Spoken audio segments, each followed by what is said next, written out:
first. This is KSEE 24 News at 11, Central Valley's news station. One of the most popular and outspoken trios in country music comes to Fresno. Next on KSEE 24 News, what Valley fans are saying about the band's anti-Bush statements.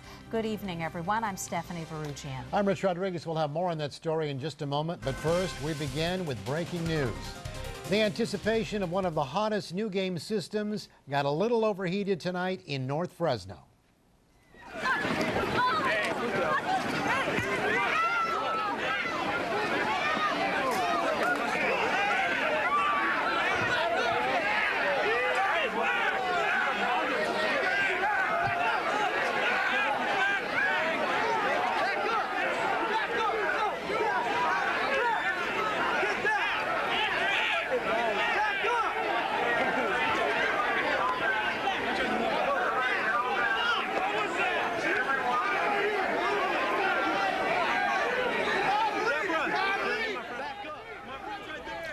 Police had to be called in to control the crowd outside the Best Buy store in River Park. Fights broke out, as you can see.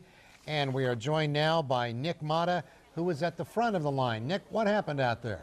Oh, well, it was a big fiasco, man. I was just here to get, a PS3, and everybody was jockeying for position, but, you got to, only the strong survive. And like I always do, I always end up number one. You know what I'm saying? But, hey. Everybody earned their spot here. Everybody earned their spot, and luckily nobody was hurt. And I'm happy that I'm number one. Nick, was anyone arrested that you know of? Yeah, there was a few people that I seen got thrown in the police vehicles, and that's what happens when you got a bunch of people going here and there and here. But like I said, as you can see in back of me, I got my contour pillow and my custom Sealy mattress. And I have to stay here all morning till about 8 o'clock in the morning, and then I'm going to get my PS3. But everything turned out fine, and that's what we're all looking for. What started all the commotion? Can you tell us? Well, it started out really because it was about maybe 5 minutes before everybody started, before 10 o'clock. That's what that time they were going to start counting who's going to get the video game or not. And right 5 minutes before it all happened, everybody just started pushing and pushing, and finally they said, okay, start forming the line, and everybody just broke loose. It was chaos. It was chaos, but we had a jockey for our position, and I ended up number one, as you can see. Obviously you did. Anyone hurt out there tonight? No, everything's fine. Nobody was hurt, so that's a good thing.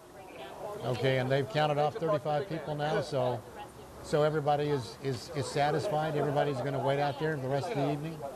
Yeah, I'm sure the people that are in line right here that made it, they're satisfied. I'm definitely satisfied. I just can't wait to go to my van to go get the big sandwich that I got there. I'm hungry. One last question for you, Nick. Why? Why is this game so important to you? What was that again? Why is this game so important to you that you're going to wait out here for a couple of days?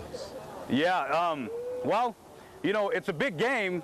And it's a big thing, so I stayed out here for about maybe six to 7 hours, and I stuck it out. I knew I was going to be here. It was cool. I mean, I'm glad everything happened. Nobody was hurt, and everything turned out fine. All right, Nick Mata, thanks so much. Number one in line tonight for that PlayStation. That's right. Okay. One of the biggest names in country music played for thousands of fans at the Save Mart Center tonight. But the Dixie Chicks are almost as well known for their message as their music. Alex Delgado has highlights from tonight's concert and reaction from fans. Alex. Well, Stephanie, it seems as though wherever the Dixie Dicks go, controversy follows. Not so much of that tonight here at the Save Mart Center. Many fans say they were here to listen to good music and overlook the group's politics.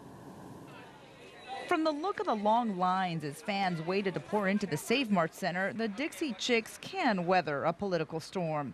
As you may already know, lead singer Natalie Maines made headlines for speaking out against President Bush and the war in Iraq. Many fans were outraged, and as resentment grew, concert dates were put on hold and some country radio stations quit playing their music, including here in the Valley. Things began turning around for the Chicks, and they are once again packing concert venues.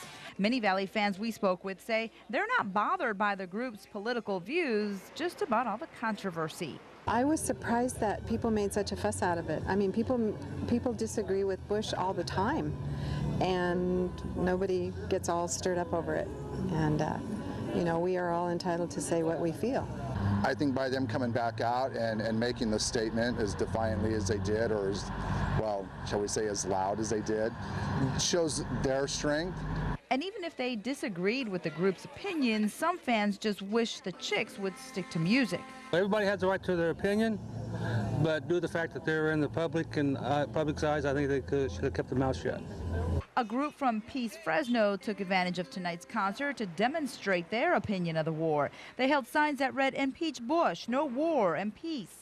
I'm totally sympathetic to the Dixie Chicks in their remark, and very disappointed that certainly the local country stations quit playing them. I quit listening.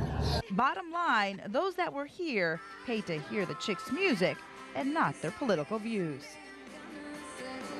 All right, I feel like I have to correct myself because it is the Dixie Chicks, and I didn't say that in the beginning. I apologize, but the Dixie Chicks concert just let out. Some people liking it, some people saying they were disappointed because the Dixie Chicks were on stage 45 minutes late. As far as criticism, the only criticism that was made by the lead singer apparently tonight was criticizing Fresno for being the home of Kevin Federline. I'm live at the Save Mart Center. Alex Stoccato, KSEE 24 News. Wow. We're never going to live personal, that huh? one down, I guess.